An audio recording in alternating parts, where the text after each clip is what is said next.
First contact gone wrong.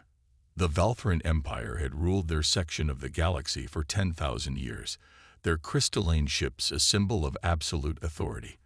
When they detected unusual energy signatures from a backwater solar system, they expected to find another primitive civilization to add to their collection.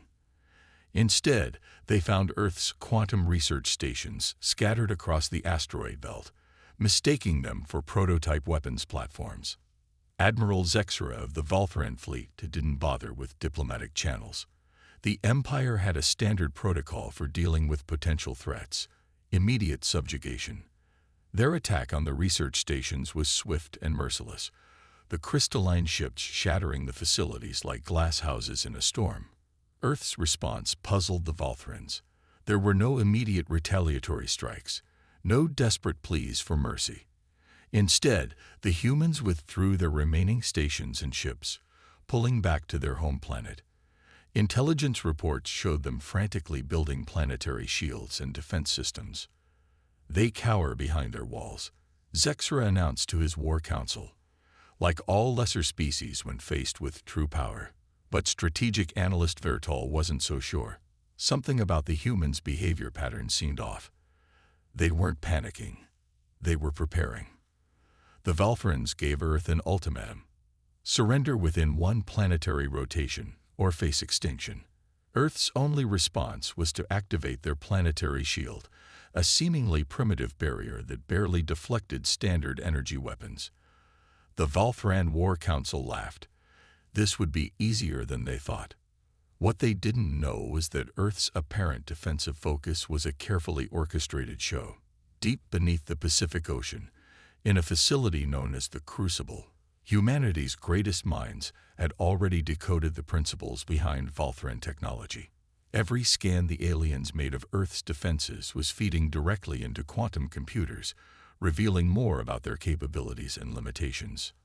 Dr. Sarah Chen, head of Earth's Unified Defense Project, studied the latest analysis. Their crystalline tech isn't just for show, she reported to the Global Defense Council. It's their weakness. They've relied on it so long they never developed alternatives. She pulled up a simulation showing how the crystalline structures propagated energy, and we figured out exactly how to shatter it. The silent response. While the Valthran Empire positioned their fleet for what they assumed would be a simple conquest, humanity was undertaking the largest covert military buildup in history. Every nation, every research facility, every manufacturing plant worked in perfect synchronization, guided by artificial intelligence systems that coordinated global production with unprecedented efficiency. The apparent primitive planetary shield was actually a complex sensor array, gathering data on every aspect of Valthran technology. Each shot they fired at Earth's defenses revealed more about their weapons' frequency patterns, their targeting systems, their energy distribution networks. Deep in underground facilities, engineers worked on Project Echo, a revolutionary weapons platform that could target the precise resonant frequency of Valthran crystals. Automated factories churned out swarms of microscopic robots designed to infiltrate and analyze alien systems. Every apparent weakness in Earth's defenses was carefully calculated to elicit specific responses from the enemy. Admiral Chen watched as another simulation ran, showing how the Valthrans' own energy weapons could be turned against them. They've never faced an enemy that could adapt this quickly, she noted. Their technology hasn't fundamentally changed in millennia. They've forgotten how to innovate. The Valthrans interpreted Earth's feverish activity as the desperate flailing of a doomed species. Their surveillance showed humans frantically building what appeared to be outdated weapon systems, stockpiling resources, and reinforcing their cities. Nothing that could possibly threaten their crystalline warships. What they couldn't see were the quantum computers processing every scrap of data about their empire, the AI systems modeling their tactical doctrines, the nanotechnology labs developing countermeasures to their every advantage. Humanity wasn't just preparing for a fight. They were preparing to revolutionize warfare itself. Operation Checkmate. The Valthran attack began exactly as Earth's defense computers had predicted. Their crystalline fleet moved into position around the planet, their formation a testament to thousands of years of unchanged military doctrine. Admiral Zexera opened a channel to deliver his final ultimatum, expecting to see terror in the faces of Earth's leaders. Instead, he was met with a calm smile from Admiral Chen. "We've been expecting you," she said, and the trap was sprung. The first phase of Operation Checkmate began with silence. Every human defense system went dark simultaneously, creating the impression of a catastrophic shield failure. The Valthuran fleet surged forward, eager to claim victory, exactly as planned. As they entered the upper atmosphere, Earth's true defenses activated.